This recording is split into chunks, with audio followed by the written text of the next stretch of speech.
मित्रांनो सेमी 8 मध्ये बकासूर आपला सेमीला पात्र झाला आहे आणि खरोखर अतिशय सुंदर गाडी पळाली।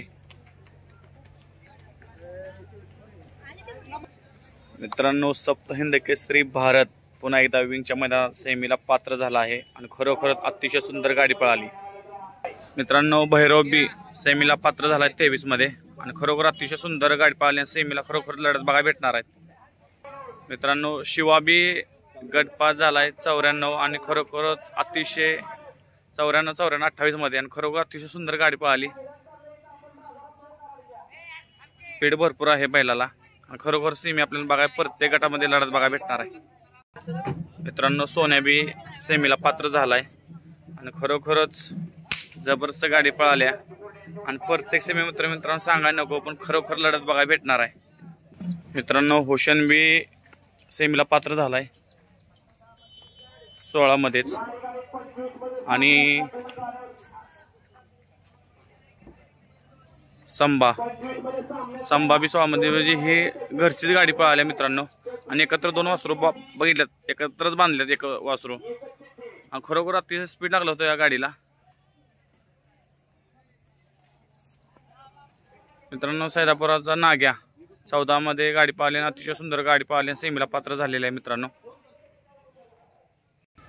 म्हैसूरचा नाग्या खरोखर मित्रांनो गाडी अतिशय नाग्याची गाडी खरोखर जबरदस्त गाडी पळाली। मित्रांनो आराम बैल करतो निवांत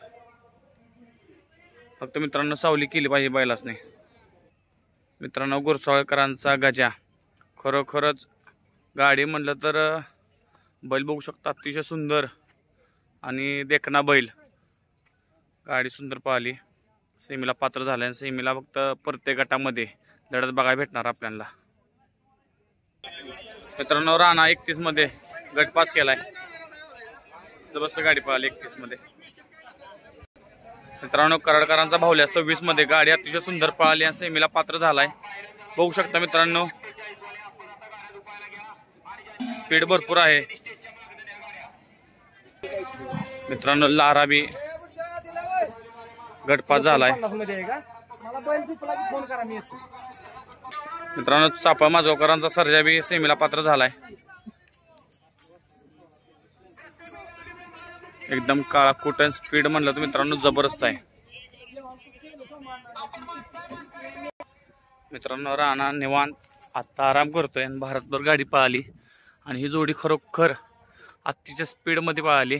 बघूया दादा आपल्या समोर। दादा नमस्कार। कसं नियोजन झालं आजचं? नियोजन म्हणजे आपलं आजूबाजू एकदा गाडी पळली ओपनला कुठं पळालेली आपली 14 गाडी हा का गट काढायला पण अंतरात सीमेला पण टाकत मार खाल्ला होता। आज कसं वाटतं तुम्हाला मैदान बघून? चांगलं मैदान आहे काय म्हणजे प्रॉब्लेम नाही। गाडी अतिशय सुंदर पळाली गाडी गाडी घ्यायचं सीमेला कसं नियोजन असेल? काय नाही आपल्याला काहीच प्रॉब्लेम नाही कुठून कडे होते काय होते दोन्ही खांदी पब्लिकचा। कुठल्या गावचं म्हणायला लागेल? मुळशी पुणेचे खरोखर आज बकासूर मुळशीचं नाव लय मोठं केलंय दादा। हा धन्यवाद दादा। मित्रांनो मंगळेवाडीकरांचा सोन्या 32 मध्ये गाडी पळाली खरोखर खरोखर स्पीड लागलं होतं। बाबा कालेकरांचा सर्जा खरोखर 28 मध्ये सुंदर गाडी पळाली आज आपल्या दादा समोर। आता कसं नियोजन झालेलं आज? बघतो सगळं नियोजन सगळं गाडी कशी पळाली? सुंदर पळाली गाडी। किती तास होती गाडी? 5 नंबरला होती 28 मध्ये 5 नंबर होती गाडी फुल गॅस लागला होता दादा गाडीला। मित्रांनो 20 मध्ये पळालेली टीटीव्ही आणि टीटीव्हीला आता काही मैदानात भरपूर स्पीड लागले। मित्रांनो आज सर्वांच्या नजर लागल्या होत्या विंगच्या मैदानात आणि बकासूर सोबत कोण पळालाय तर आपला बब्या डॉन पळालाय आणि खरोखर आज बब्या डॉन आज विंगच्या मैदानात सगळ्यांना एकत्र बघायला उरलं 8 नंबर गटामध्ये खरोखर स्पीड भरपूर लागलं होतं बघू त्यांचे फॅन लोक सगळे बसल्यात बैलापाशी। असं सेमीला तर मित्रांनो खरोखर तुफानी लढत बघायला भेटणार आहे।